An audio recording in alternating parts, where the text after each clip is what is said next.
Only in her 20s, Beyoncé Knowles freely admits that life is pretty good. I'm very blessed. I've had an amazing family, and I think I have unconditional love.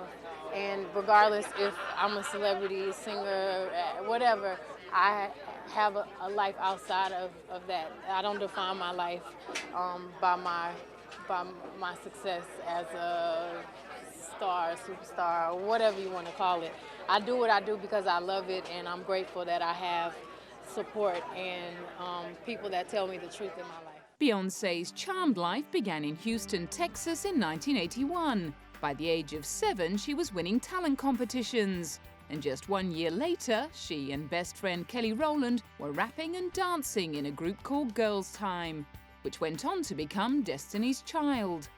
Beyoncé's salesman father Mathew had so much faith in his eldest daughter's talent that he abandoned his 6-figure salary to manage her singing career. That bold decision was rewarded in 1996 when Destiny's Child was signed to Columbia Records. The group, which included another of Beyoncé's childhood friends, Latavia Robertson, as well as LaToya Luckett, recorded a song called Killing Time, which found its way onto the Men in Black soundtrack in 1997. That was swiftly followed up by their self-titled debut album. The album went gold and featured the lead single No No No, but they had to wait another year to hit the big time. Their second album, The Writings on the Wall, peaked at number 5 on the Billboard 200. In the year 2000, the group saw a few lineup changes, with LaToya and Latavia being replaced by Michelle Williams and Farrah Franklin. Farrah soon dropped out, clearing the way for Beyoncé, Kelly and Michelle to become the most successful female group of all time. Michelle was soon made to feel part of the family. It's like a marriage. You know how you need communication, you need love and loyalty and trust. What else, ladies? It's very few times that you find that perfect person. That's really rare. So it's not easy, and it isn't like one thing that you can say. It just has to be natural, and we don't have to force our friendship. We just really enjoy each other, and it was always natural for us. Michelle joined the group just in time to record their third album, Survivor.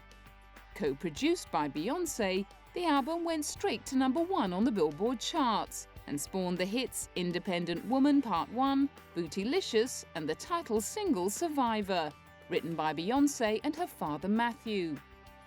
Survivor went on to win the group their 3rd Grammy Award for Best R&B Performance by a Duo or Group. After racking up several Billboard Music honors, 2 Soul Train Lady of Soul Awards, as well as an American Music Award, they took some time out to concentrate on solo projects. However, 3 years later, they were back in the studio together to record their 4th and final album, Destiny Fulfilled. This time, all 3 members took on writing and producing duties, and the album went on to sell nearly 500,000 copies in its first week, confirming their status as the biggest-selling girl group of all time. Topping it all off with a worldwide concert tour to promote the album, they announced to fans in June 2005 that after 14 years together, it was time to go their separate ways and pursue their individual goals. We don't like the word breakup. It sounds really sad. We like to say that it's the end of a chapter in our lives. And it's been 14 years. And everything cannot last forever. Destiny Fulfilled is the title of the album. It's not a coincidence. This was something that we thought about. And it was really important for us to end this chapter when we were successful still. And not because one person wants to go solo, or not because we don't like each other, or because we're not selling records anymore, but because it has to end at a certain point, and we all have different personal things we want to do and things with our careers that we want to do. And in fact, that wasn't to be their last public appearance together. 8 months later, they teamed up again to receive a star on the Hollywood Walk of Fame. It was a chance for Beyoncé to reflect on the journey that had begun more than 15 years earlier. I want to thank everyone for being here, and thank you for supporting us. We started when we were 9 years old, and here we are getting a Hollywood star. Dreams come true. So thank y'all so much for supporting us. God bless you.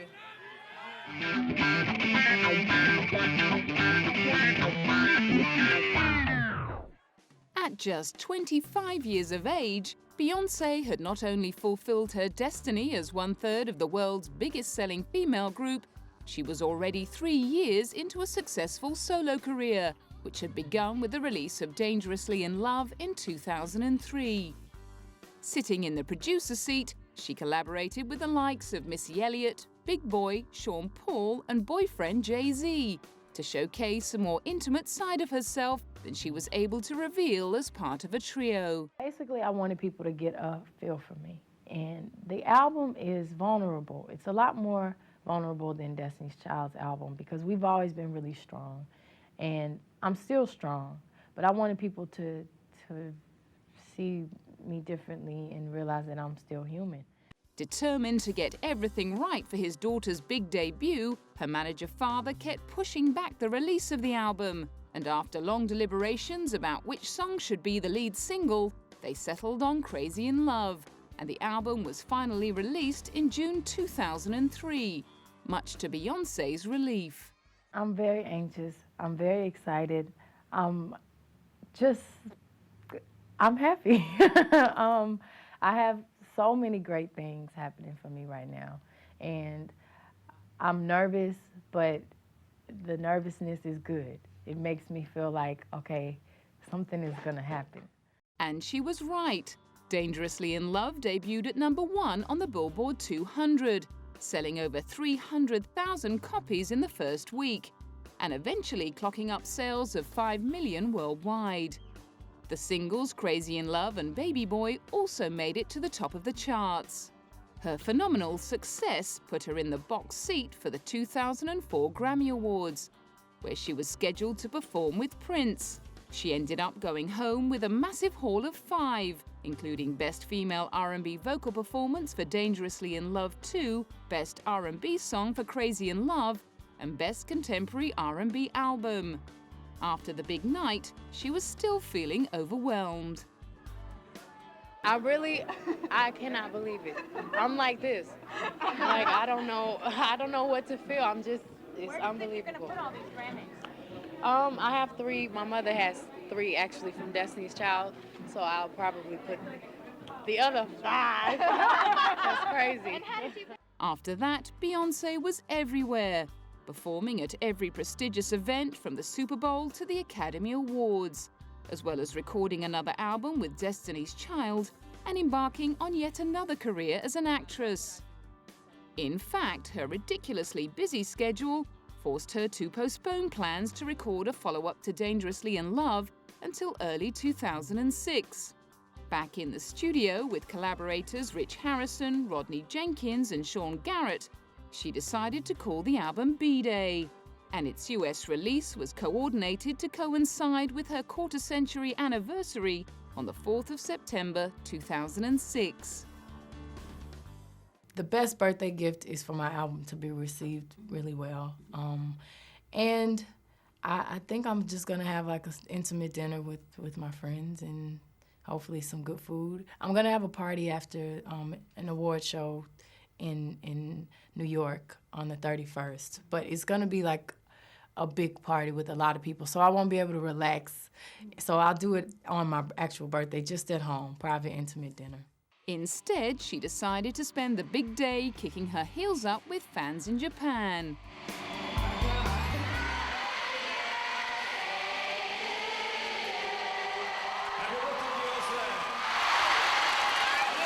How y'all doing tonight? I can't believe I'm here with you guys celebrating my 25th B-Day.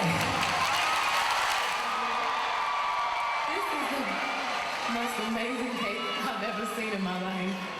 Wow. There were more celebrations to come after B-Day hit the top of the Billboard charts, with sales of more than 500,000 in its first week of release. Another collaboration with Jay-Z called Irreplaceable was chosen as the lead single. It stayed on top of the Billboard Hot 100 for 10 straight weeks, giving Beyoncé the most successful single of her career. She also had a UK #1 with Deja Vu. The following year, she released the B-Day Anthology video album. I always wanted to do a video album. While I was recording the songs, I could see the videos in my mind, but I didn't have time to do it before the release. So I said, I'm going to re-release the album when I have time and do a video for each song. That mammoth job entailed filming 8 videos in the space of just 10 days. It was all hands on deck. It was difficult. I did 8 videos in 2 weeks, which I don't know if anyone's ever done that. I can't believe I did it, but I had a lot of help and a lot of support. My hair and makeup team and my wardrobe, my mother and Ty and my choreographer, we all worked together and we were just grinding it out. As if that hadn't been keeping her busy enough, she also put together a deluxe edition of the B-Day album, featuring brand new tracks and Spanish versions of some of the songs. I decided to write some new songs that were a little more personal because B-Day was so aggressive. And I also did 6 songs in Spanish because my friends were, impressed when Destiny's Child sang with Alejandro Sanz a couple years ago at the Grammys, and they were like, you have to do some more Spanish. You sound like, you speak Spanish. So I tried it, and Irreplaceable was so well received, I decided to do a couple more. Then it was back out on the road for her second solo concert tour.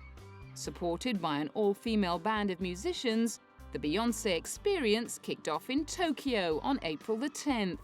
As well as taking in Australia, the US and Europe, the 90-stop tour also stopped off in Shanghai to mark her first concert performance in mainland China. She also made it to Addis Ababa, Bangkok and Mumbai, much to the delight of her Indian fans. One of the few major stars that actually come to India, which is, it's like no one comes here, first of all. And when Beyonce, who's got the moves, she's got the voice, she's got the talent, comes here, you're like, I have to come for Beyonce. After one of her many costume changes during the Indian concert, she took to the stage in a traditional sari to sing Dangerously in Love.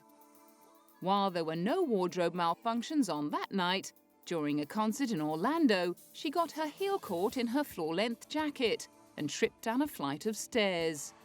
The incident was recorded on a fan's mobile phone and became a hit on YouTube. It even found its way onto the nightly news on US network CNN. But even that didn't slow her down. After picking up yet another Grammy for Best R&B Contemporary Album, she knuckled down to the job of recording her 3rd solo album. According to Beyoncé, I Am Sasha Fierce was named after the character she likes to adopt when performing on stage. Following the release of its first 2 singles, If I Were a Boy and Single Ladies, I Am Sasha Fierce was released in November 2008, ahead of scheduled plans to get back out on tour in 2009. It's so difficult. I think I'm doing like 40 songs, and I do the arrangements with my band, and that rehearsal time is so hard because, people come and they all have their favorite songs, and I want to always give the fans what they want, but I'm doing all the songs. I just do have to get creative with the amount and how to put them together so I can get them all together in 2 hours. Reviews of the I Am tour had critics falling over themselves to do it justice. One reviewer wrote, "There is breathtaking elegance in her acute desire to entertain." Lorraine Schwartz of The Examiner decreed, "In less than a year, I've seen Madonna, Britney and Beyoncé. Beyoncé was by far the best of the 3. While Newsday wrote, "She proves that hot choreography and strong vocals don't have to be mutually exclusive. No worries of lip-syncing here." By this time, many people were wondering just how she does it. I finished the last tour a year ago, and now here I am. I'm going to be on tour for another year. Thank God I love what I do, and I have time in between. But, you know, I'm so excited, and this is what I was born to do. So it's my life, you know, and I couldn't imagine not being on tour doing records, so I have the time of my life on the stage.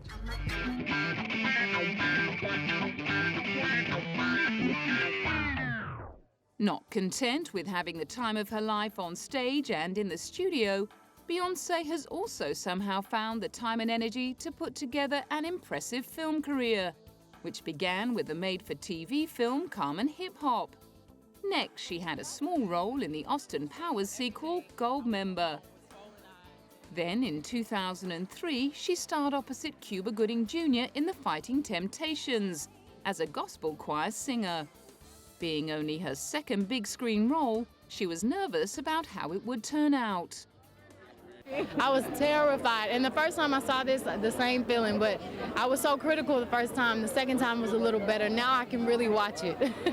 She still hadn't got over her screen fright by the time she arrived on set for the shooting of The Pink Panther, but director Sean Levy helped her overcome her fears. Beyonce and I spent a week rehearsing. So we just went right at the fact that she's not an actress, it's not her day job, and let's not pretend that there isn't anxiety. In the end, however, she took it all in her stride. Well, it wasn't very difficult. I didn't have to do much research. I was playing an international singer. And it was so easy. It took me a couple weeks, and I got to work with the best Steve Martin and Kevin Kline, who I grew up watching their movies. And she wasn't going to let a little thing like nerves get in the way of her ambition. You know, I admire Barbra Streisand, Cher, Diana Ross, and they sang in a lot of their movies, but when they acted, they really acted, and they were really good. It doesn't matter to me. I eventually want to do a really big musical. That's my dream. As usual, she didn't have to wait long. Within 2 years, she'd nailed her starring role in the big screen adaptation of 80s Broadway musical Dreamgirls, about all-girl group the Dreamettes. Despite the obvious similarities between her character's life and her own, there were many more differences. Dina grew up in the projects of Detroit. I grew up in private school. I mean, I grew up with, you know, a middle-class life. And my drive does not come from me trying to get myself out of the projects. Yeah. My drive comes from seeing my parents be successful and have drive and you know, my love for music. The role brought her 2 Golden Globe nominations and an Oscar nomination for the song she wrote and performed, Listen.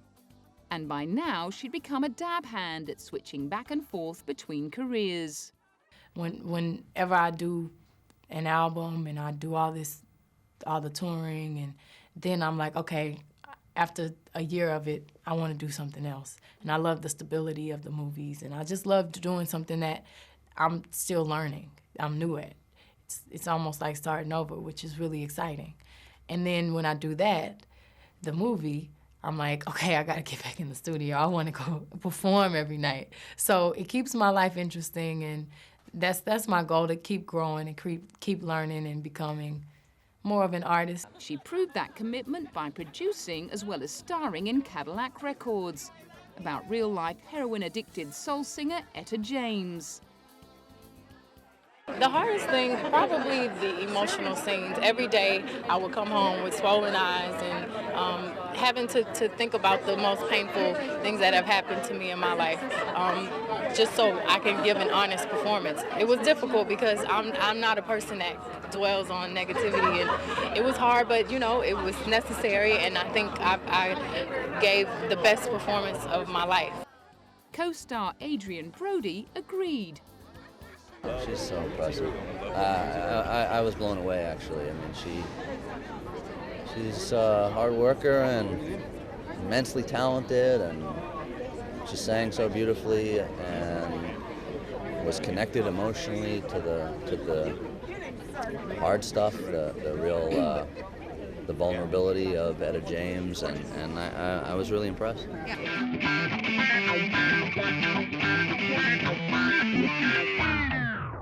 Alongside her wildly successful careers in music and film, Beyoncé has also teamed up with her mum Tina to launch their own ready-to-wear fashion line called the House of Derion, which began in 2005. Since then, they've branched out into the world of mobile gaming with a social networking game called Beyoncé Fashion Diva. The Derion launch followed her collaboration with Tommy Hilfiger as the face of their new fragrance, True Star. The perfume proved to be so popular that within a year it was followed up by True Star Gold, with Beyoncé being very involved in the development process. They actually, we have meetings and we go over the storyboards and visually how we want it to look and how we want it to smell. And we came up with this concept, True Star Gold, months ago. And then they go in the lab and they go through thousands and thousands of different smells. She went through the process again 2 years later as the face of the Armani fragrance Diamonds. She and her little sister Solange also recently teamed up to promote a line of Mickey Mouse-themed accessories in Japan. According to Forbes magazine, that endorsement deal helped to take Beyoncé's earnings up to $87 million between June 2008 and 2009, putting her at number 4 on the 2009 Forbes Celebrity 100 list. Aside from her incredible professional achievements, Beyoncé is also known for her long-running relationship with Jay-Z. In 2007, upmarket underwear label Victoria's Secret named her and the rap impresario the world's sexiest couple, not to mention one of the richest. While Beyoncé continues to sell millions of albums, stage sellout tours, collect accolades and compile an impressive acting CV, Jay-Z reigns supreme as the world's richest rapper, with an estimated net worth of $340 million US. Despite their respective burgeoning profiles, she and Jay-Z have tried to keep their love life out of the public eye, with Jay-Z once stating, "We don't play with our relationship." Rumors of their romance date all the way back to Beyoncé's Destiny's Child days. But solid reports first emerged after she appeared in the video to Jay's 2003 single Bonnie and Clyde.